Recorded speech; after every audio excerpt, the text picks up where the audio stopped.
Hey friends, Leslie from A Friend to Knit With. Welcome to episode 22 of A Friend to Knit With podcast. I can be found on Instagram as Leslie Friend. I am friend to friend on Ravelry, and my blog name is A Friend to Knit With. Today is January 19th. It is a very typical winter January day here in Pittsburgh, Pennsylvania. Beautiful white sky, and we do have snow on the ground, so that is nice. A lot has happened since I've been down here. Last Christmas came and went, New Year's Eve, and then on January 2nd, my sister Lisa and I flew down to Florida to be with my other sister who lives there, and my mother who had developed pneumonia. So you know those words are never good when you hear of an older person getting pneumonia. And my mom was 86, so hospice told us that she didn't have very much longer. So we flew down there on the 2nd, and I try not to cry. I've already been doing that enough. She did pass away on January 7th.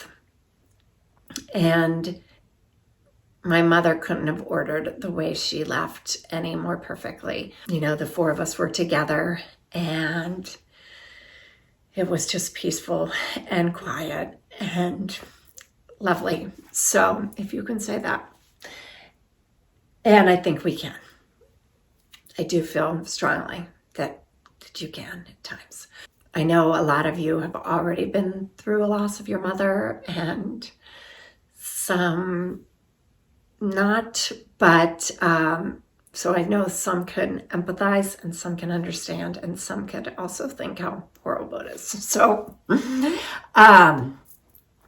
I just am grateful that I did have her as my mother.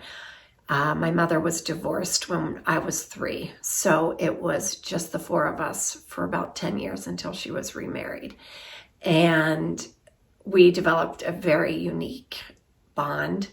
And my mom's happiest times were with her girls, and we loved being with my mom. So as a mother also, you know that those are your happiest times too. I know you can understand how that could feel. But my mom taught me everything that I know in life and everything knitting. And I will even cherish and love my knitting even more. She was a huge knitter and had a closet full of sweaters and a chest full of sweaters. And my sisters and I divvied them up, and I am wearing one of hers. So this is not a finished knit by me, but this is my mother, and she has her lovely stitches wrapped around me. So it is a little rustic, this wool, so I had to wear a scarf under it. I couldn't find a blouse or something that was tighter, but I think it goes okay because it's kind of a brown tweedy. And this is like brown tweedy, and this was my grandmother's, by the way. But it is just a lace yoke sweater, and I went through her patterns, and I couldn't find them. I couldn't find this pattern, so I'm sorry I can't tell you what it is if you really are in love with it, but it just has a little lace yoke, and yeah, I'm gonna cherish this forever. I remember her only making wool cardigans that she could wear as coats when she moved to Florida, so I'm not sure what year she would have made this, because I actually don't even remember her ever wearing this. She tended to, because she lived in Florida, knit out of a lot of cotton. So I don't know what year this could be from. But my sisters and I are all wearing her sweaters today. My sister sent a picture of another one she was in that my mom knit in 2013. I have a picture of her at my house after she finished that one. And then yesterday, my sister Shelley wore a sweater that my mom made in 1991, and I only know that because I have the picture of my mom in it, and on the back, I'll try to put it in here, but I wrote, Mom, homemade sweater, Thanksgiving 1991. That just made me laugh so hard. homemade sweater. So anyhow, yes, knitting is really wonderful. And I haven't knit this past week much because since I came home, I have been going through pictures to try to find pictures of my mom knitting.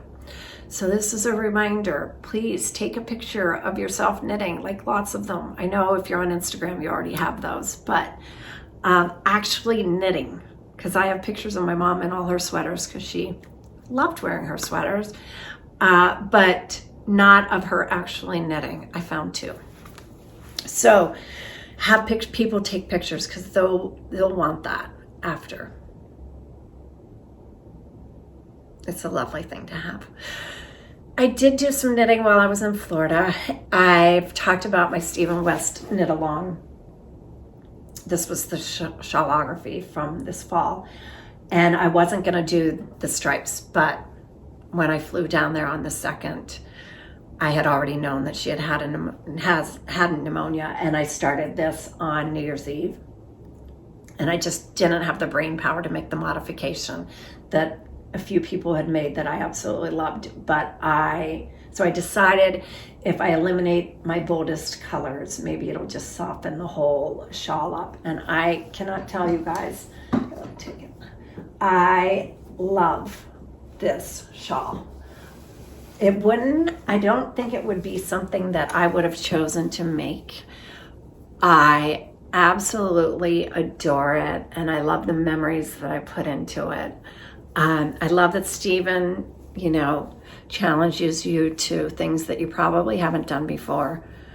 Like these I-cord little loopy things. Like that was very cool. These welts, I had never done a welt like that. These triangles, this is a brioche section here. Yeah. So I think it's a little softer without the purple and the white and the striped part. And yes, I know I'll wear it, and I will remember where I was. The moments between the stitches right along here, those were some of the hardest but most lovely and grateful moments, of my life. So anyhow, getting so sappy, sorry.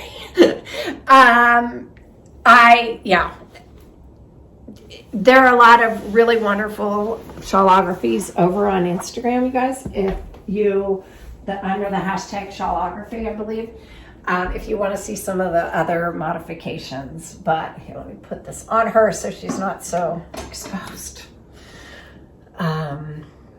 But yeah, I definitely am going to wear it, and I'm going to cherish it for a very long time. But remember, take those pictures of yourself knitting so your loved ones will have them. And the other thing I have on the needle right now, I'm going to see my daughter on Friday in Denver, so I hope to finish these. But these are my Christmas gift for Steve, for my husband.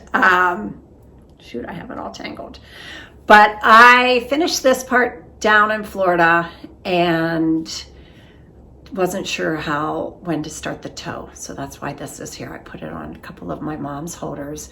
She had so many needles and notions, so many knitting supplies, and we gave it to her caretaker, Mina, because my mom taught Mina how to knit, and Mina loves knitting. So yeah, anyhow, we passed that along to a lovely person. And so here I have the second one. I'm on the heel flap here. I was pretty proud of myself, you guys, because I did line up the cuffs, and I think they're pretty. I think I have one more row on one than the other on the top, but I don't knit very many socks, so and I hadn't for a few years, so this is all very new again to me. I hope to have these finished very soon. They'll definitely be finished by my next podcast. And then the other thing I'm going to take on my trip, because like I said, I just don't have a lot of brain power right now, is another daily pullover, and this is going to be in the fresh nutmeg.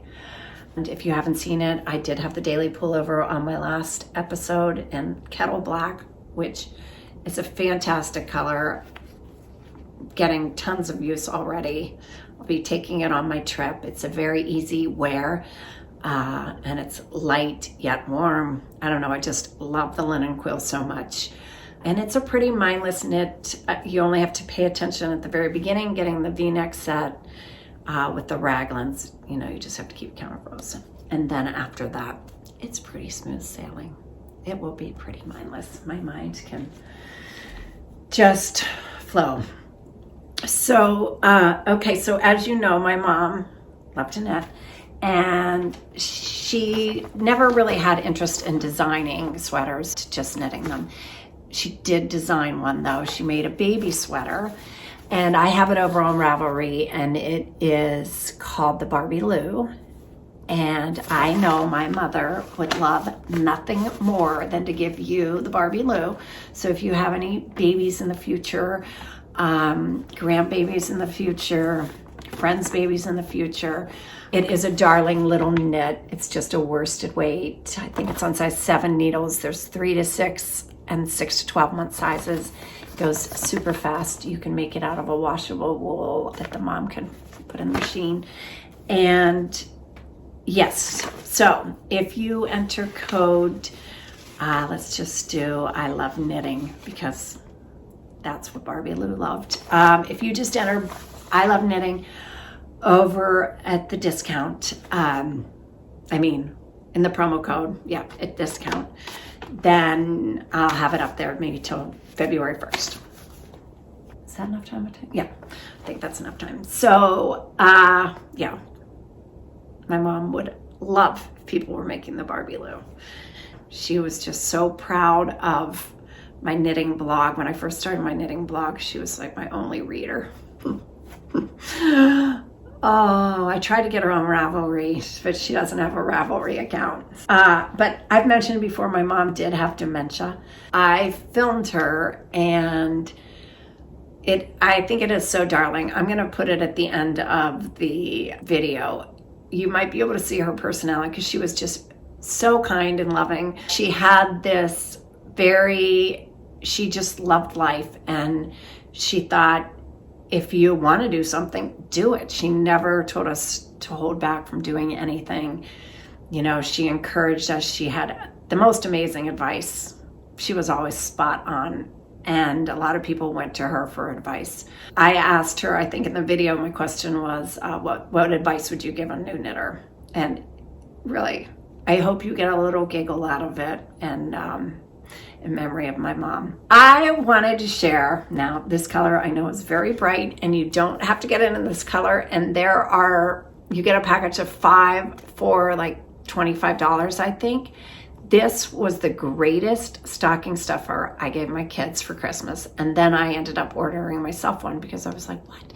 So, you know, when you're watching podcasts and you're leaning your phone, I'm like propping pillows if I'm in bed. I am leaning it on a coffee cup. But then when I drink the coffee, then the cup might be too light and my phone slides. Or I'm leaning it against books. This holds your phone, and just at the perfect angle. You can move the little hands up and down, and the angle is just perfect.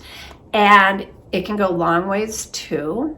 And when you're on a plane and you're watching a movie, or you're reading a pattern, or anything, I absolutely love this. And I know if you're watching this podcast, you watch podcasts. And yeah, I don't usually watch podcasts on my computer. I'm a phone podcast watcher. So this has been very helpful for me. So yes, I wanted to share that because it's a love of mine. So I will put everything that I've talked about in the description box below. As always, thanks guys so much for watching, and thanks for honoring my mom, and thanks for knitting as much as I love to knit and she loves to knit, and loved to knit. That will never get easy. And yes, I also did want to mention too, I try to answer the comments, or I try to engage in your comment, because I'm so appreciative of your comments. Last podcast, I felt like I didn't really have the time to do that, and I apologize for that. So anyhow, I hope you are loving what you're working on, and I hope it's bringing you tons of joy. And remember, if it's not, get another project. There are so many fabulous knits out there, patterns to make. We know we only have this one crazy and beautiful life, and we have to be enjoying every minute of it as best we can. It's all in our hands. So anyhow, take care. Thanks for watching, and I'll see you next time. Okay, bye. So Mom, what advice would you have for a new knitter, somebody that's just learning how to knit, a beginner? Start out with a very small project, something small that you can just play with and knit on it. Don't make it fancy or anything like that, just plain knitting. And you need to take your time with it, and if it's not looking right, you turn around and knit it and throw it out, or you knit it better, you tear out the knitting and knit it again and start over. That's the end. That's the end.